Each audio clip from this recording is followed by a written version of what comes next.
Hoy tenemos el honor de presentarles a Laure Rodríguez,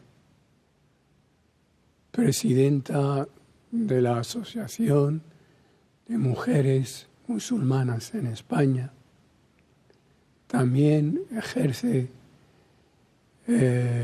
fotoperiodismo, es investigadora y gran conocedora de la cultura islámica.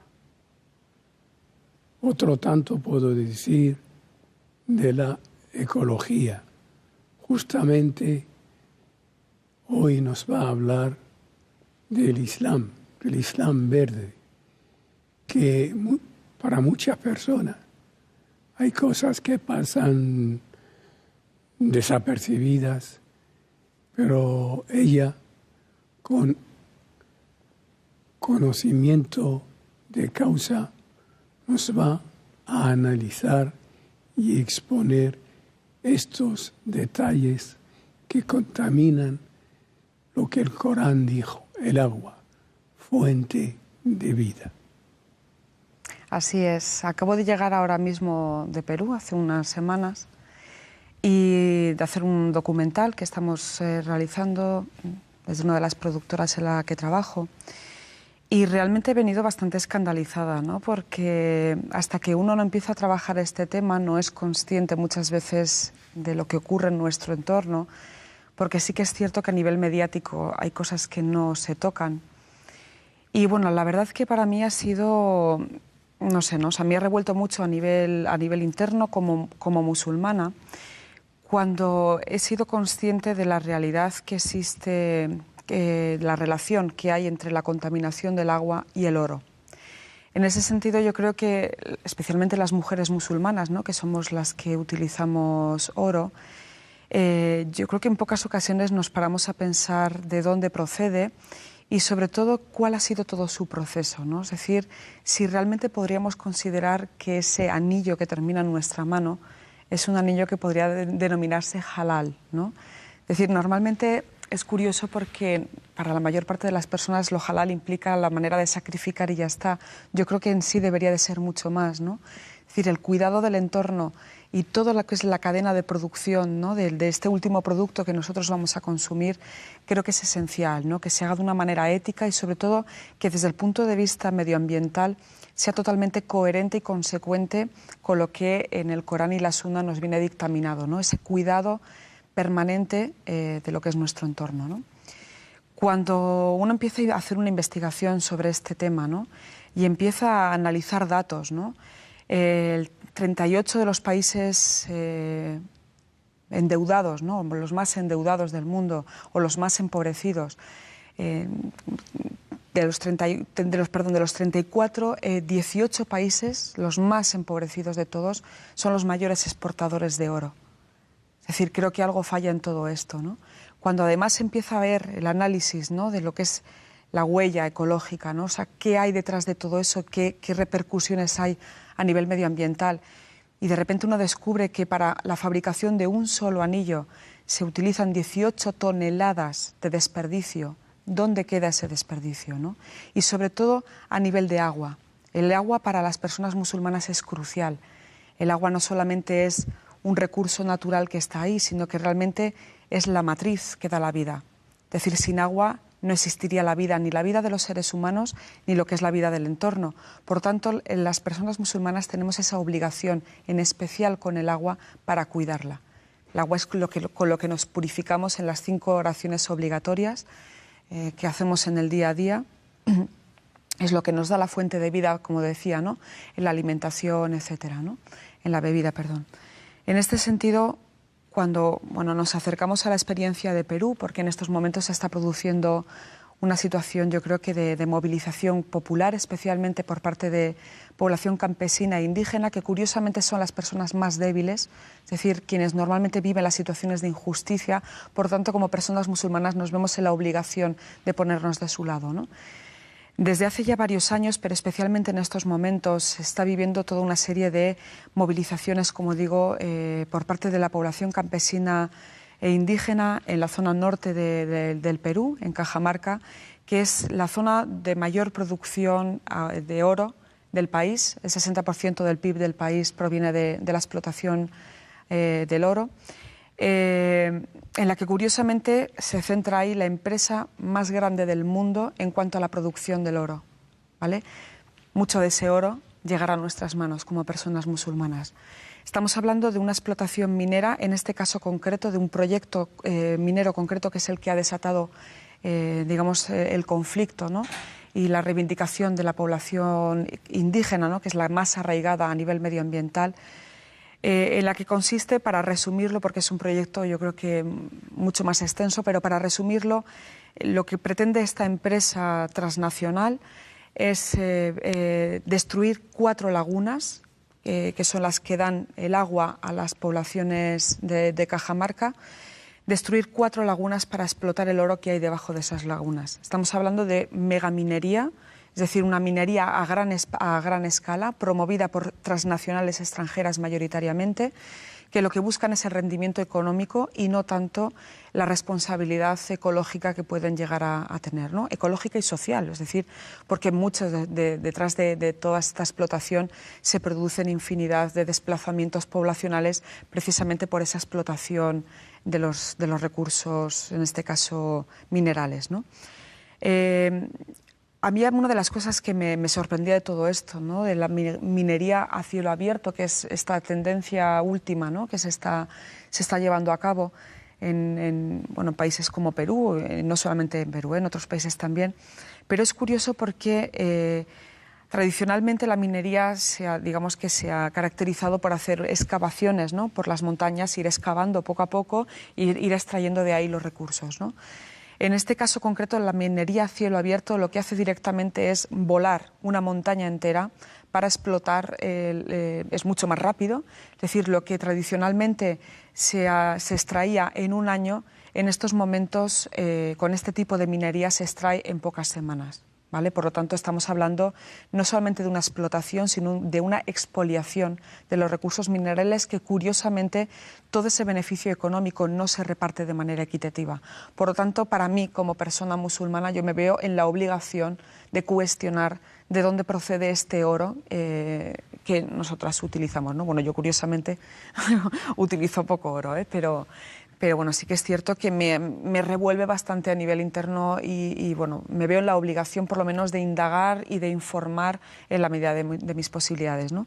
Y sobre todo con respecto a la contaminación del agua, ¿no?, a nivel ya más ecológico y más centrado en este tema que estamos hablando hoy. Este tipo de minería lo que hace es, una vez que ha explotado, ¿no?, o sea, lo que es una montaña o directamente... en este caso concreto se va a hacer una excavación en las lagunas de 1 kilómetro de diámetro por 600 metros de profundidad abajo tierra, haciendo desaparecer evidentemente todo este agua.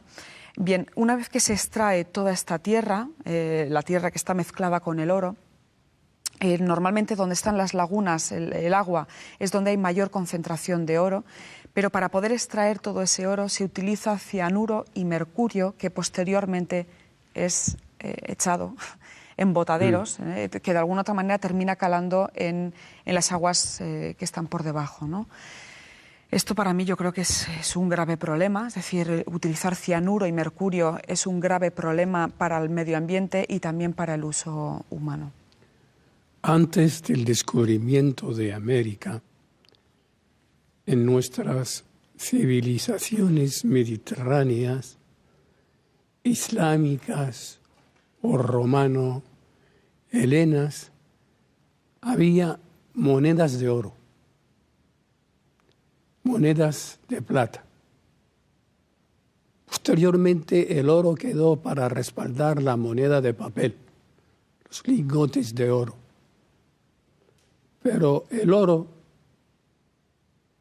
sobre todo cuando las dinastías árabes se transformaron en autócratas hereditarios, comenzaron los omeyas en Damasco, continuaron también aquí en Córdoba. Ese oro que producían provocaba la misma contaminación que en la actualidad en Perú? En absoluto, para nada. Yo creo que es que no tiene nada que ver ni tan siquiera el uso que se le daba a ello. Es decir, yo creo que hay un punto de inflexión a nivel histórico con respecto a la explotación del oro o de otro tipo de recursos, metales, etcétera, ¿no? Y es precisamente con la colonización europea. En el momento que la colonización europea empieza a extenderse hacia diferentes puntos del mundo, empiezan a encontrarse que las poblaciones ancestrales tradicionalmente han venido utilizando el oro, los diamantes, otro tipo de metales, bueno, pues con una serie de usos mucho más, vamos a decirlo, vinculados a la espiritualidad o incluso de una manera mucho más práctica. Sin embargo, desde el concepto más, vamos a decir, bueno, de la revolución industrial que se produce en el contexto europeo, cuando se empiezan a diseñar vamos a decir, esa parte de la ciencia para la explotación y para el beneficio económico, ahí es cuando realmente yo creo que se produce ese punto de inflexión y de alguna otra forma la ciencia en el contexto europeo va dirigida hacia el mejor rendimiento, el mayor rendimiento económico. Hay una pérdida, curiosamente, de todas estas creencias o esa vinculación con diferentes divinidades, ¿no? En este caso concreto, Europa estamos hablando que estaba más vinculada con el cristianismo, no es casual, es decir, que estamos hablando de un proceso histórico en el que la revolución industrial viene totalmente de la mano de esa separación de las creencias divinas, pues cuando surge todo el concepto del ateísmo, etcétera, etcétera, ¿no? Y de alguna otra manera yo creo que esa pérdida del respeto al medio ambiente, de esa vinculación divina o espiritual, es lo que hace que nos encontremos hoy en día en este sistema neoliberal, yo creo que totalmente depredador, ¿no? hacia la naturaleza y que precisamente las personas musulmanas en ese sentido deberemos de luchar. En países tradicionales, en sociedades tradicionales, como el caso de Marruecos, las mujeres acaparan todo el oro. La pulsera, el anillo, pendiente, la correa, cinturón, los collares, ese oro, porque las mujeres, sobre todo personas mayores, pobres, analfabetas, no depositan en los bancos. Este oro también, ¿de dónde viene? Ahí es donde está la cuestión, ¿no? Es decir, que yo creo que eso es un interrogante que realmente nos debemos de hacer, ¿no? Sí que es cierto que la mayor parte del oro que terminamos utilizando las mujeres, que no los hombres, es decir, yo creo que además tiene una significación muy especial, ¿no? Es decir, una mujer, en relación, por ejemplo, con el zakat, ¿no? El oro no se declara, ¿vale? Tú declaras todos tus bienes menos el oro, ¿vale? Por lo tanto, es una propiedad muy en exclusiva de las mujeres, ¿no? En ese sentido, yo creo que sí que es importante tener en cuenta que la mayor parte del oro que termina en nuestras manos procede de países empobrecidos, no de la zona del Golfo, sino realmente de países de África, de la África negra y de América Latina. Principalmente es de ahí donde procede. O sea, como digo, el 60% del PIB del Perú procede de la explotación minera del oro, ¿vale? Y por lo tanto yo creo que si estamos hablando que Yanacocha, que es la empresa, en este caso la que está generando este conflicto por el tipo de minería que desarrolla, es la mayor empresa exportadora de oro del mundo, ¿vale? Por lo tanto, mucho de nuestro oro procederá de ahí. Tú, como investigadora, pues has captado el sentido de la utilización abusiva y excesiva del oro. El resto de la humanidad solamente quiere tener 7 pulseras como las mujeres tradicionales marroquíes. Y aquí vamos a poner punto final al programa porque el tema, ya te he dicho, da para más, pero sentimos tener que despedirnos con la esperanza de verte de nuevo, porque tú siempre aportas cosas nuevas. Hoy tenemos el honor de presentarles a Laure Rodríguez, presidenta de la Asociación de Mujeres Musulmanas en España. También ejerce fotoperiodismo, es investigadora y gran conocedora de la cultura islámica. La verdad es que para mí ha sido, no sé, ¿no? O sea, me ha revuelto mucho a nivel interno como musulmana, cuando he sido consciente de la realidad que existe, la relación que hay entre la contaminación del agua y el oro. En ese sentido, yo creo que, especialmente las mujeres musulmanas, ¿no?, que somos las que utilizamos oro, yo creo que en pocas ocasiones nos paramos a pensar de dónde procede y, sobre todo, cuál ha sido todo su proceso, ¿no? Es decir, si realmente podríamos considerar que ese anillo que termina en nuestra mano es... Otro tanto puedo decir de la ecología. Justamente hoy nos va a hablar del Islam verde, que para muchas personas hay cosas que pasan desapercibidas, pero ella, con conocimiento de causa, nos va a analizar y exponer estos detalles que contaminan lo que el Corán dijo: el agua, fuente de vida. Así es. Acabo de llegar ahora mismo de Perú, hace unas semanas, y de hacer un documental que estamos realizando desde una de las productoras en la que trabajo. Y realmente he venido bastante escandalizada, ¿no? Porque hasta que uno no empieza a trabajar este tema no es consciente muchas veces de lo que ocurre en nuestro entorno, porque sí que es cierto que a nivel mediático hay cosas que no se tocan. Y bueno, la verdad es un anillo que podría denominarse halal, ¿no? Es decir, normalmente es curioso porque para la mayor parte de las personas lo halal implica la manera de sacrificar y ya está. Yo creo que en sí debería de ser mucho más, ¿no? Es decir, el cuidado del entorno y todo lo que es la cadena de producción, ¿no?, de este último producto que nosotros vamos a consumir, creo que es esencial, ¿no?, que se haga de una manera ética y, sobre todo, que desde el punto de vista medioambiental sea totalmente coherente y consecuente con lo que en el Corán y la Sunna nos viene dictaminado, ¿no?, ese cuidado permanente de lo que es nuestro entorno, ¿no?